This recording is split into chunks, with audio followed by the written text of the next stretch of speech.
अस्सलाम वालेकुम। Super tax के हवाले से काफ़ी इन्वेस्टर्स की डिमांड थी कि एक वीडियो बनाएं, तो हमने एक वीडियो बनाई है जिसका किसी किस्म की बाय सेल और होल्ड कॉल से ताल्लुक़ नहीं है।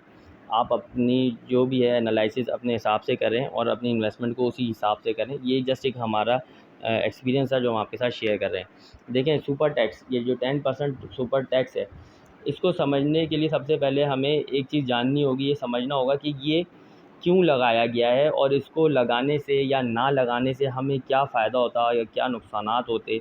जब हमें इसके एडवांटेजेस और डिसएडवांटेजेस पता चले जाएंगे तो फिर हम इसको समझ भी लेंगे और इसके मुताबिक हमें फ़ैसला करने में आसानी हो जाएगी।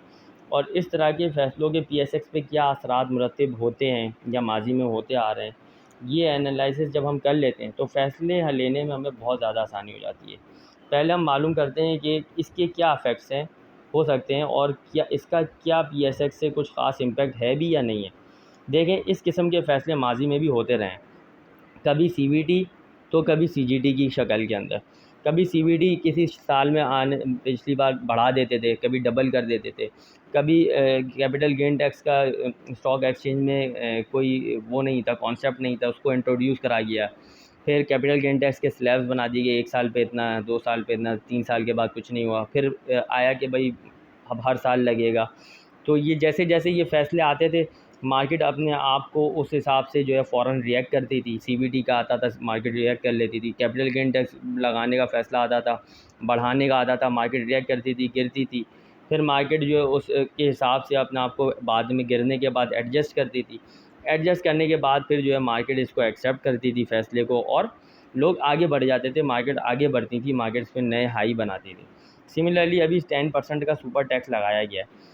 इसका भी मार्केट ने, जिस तरह माजी में मार्केट ने इम्पैक्ट लिए हैं टैक्सेस लगने पे, इसका भी मार्केट ने इम्पैक्ट लिया। कोई नई बात नहीं हुई है, मार्केट ने इम्पैक्ट लिया। अब मार्केट को मार्केट हमेशा की तरह जो है इस फैसले को एडजस्ट करेगी, और एडजस्ट करने के बाद इंशाल्लाह चीज़ें बैक टू नॉर्मल हो जाएंगी, और ये जो मामलात हैं ये एक जगह पे सेटल डाउन हो जाएंगे, कूल डाउन हो जाएंगे।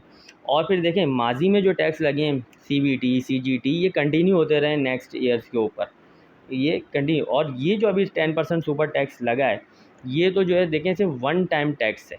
ये वज़ीर ख़ज़ाना जो है वो इस पे क्लैरिफिकेशन दे चुके हैं कि ये वन टाइम टैक्स है और ये एक ही बार लगाया जाएगा। देखें, 2021 में जो स्टॉक एक्सचेंज की लिस्टेड कंपनीज़ हैं, उन्होंने अपने प्रॉफिट को 47% इंक्रीज़ किया है, 47% उनके प्रॉफिट मार्जिन बढ़े हैं।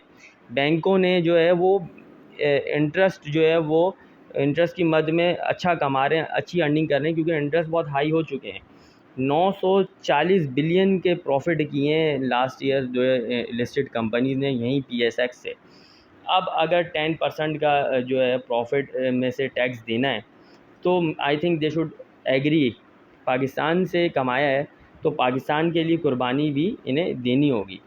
तो हम इस फ़ैसले को अप्रिशिएट करेंगे कि अगर ये कंपनीज़ इस फ़ैसले को एक्सेप्ट कर लेती हैं और इस फ़ैसले के असरात को कंज्यूमर एंड पे पास ऑन नहीं करती हैं, तो ये एक इनके हक़ में भी अच्छा होगा और पब्लिक भी इसको एक्सेप्ट करेगी। अब देखें, ये जानना बहुत ज़रूरी है कि ये जो कंडीशन थी 10% सुपर टैक्स की, ये आईएमएफ की कंडीशन थी। अगर हम इस कंडीशन को नहीं मानते तो हमारे पास दूसरा ऑप्शन जो सिर्फ एक ही बचता है, और वो है डिफ़ॉल्ट।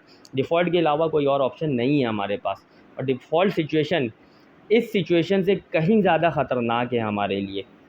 जिस तरह पहले भी हम वीडियोज़ में आप लोगों को बताते रहें कि आईएमएफ की कंडीशंस को एक्सेप्ट करने के अलावा हमारे पास दूसरा कोई ऑप्शन नहीं है। हम इसको एक्सेप्ट करें और हम आगे बढ़ें, जितनी जल्दी एक्सेप्ट करेंगे उतनी जल्दी आगे बढ़ेंगे। और खुदा न खास्ता हम इन कंडीशंस को एक्सेप्ट नहीं करते हैं और आईएमएफ ये अनाउंसमेंट कर देता है कि पाकिस्तान ने हमारी कंडीशंस को नहीं माना, लिहाजा हम इन्हें जो है लोन नहीं दे रहे हैं।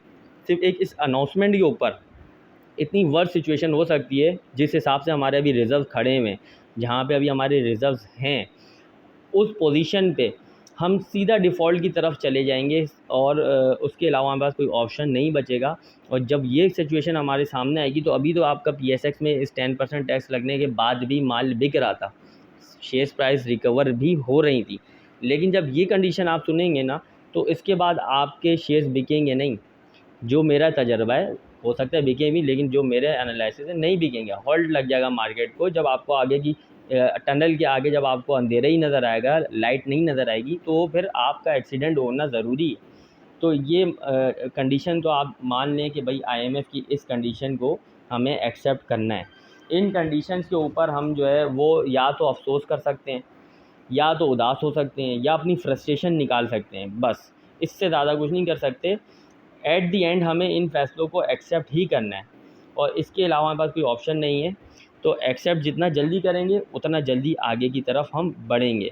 करंट मार्केट सिचुएशन के ऊपर इसके अलावा भी और भी बहुत सारे मामलात हैं जिसकी हम आपको वक्तन फ़वक्तन वीडियो शेयर करते जाएंगे। ये तो वीडियो हमने आपको बताई थी कि भाई देखें ये जो टैक्स का मामला हुआ है इसका क्या इम्पैक्ट आएगा, क्या इसके असरात मुरतब हो सकते हैं, वो हमने आपको गाइड किया है। मज़ीद आप लोगों को और भी वक्तन फ़वक्तन वीडियोज़ बना के गाइड करते रहेंगे इंशाल्लाह।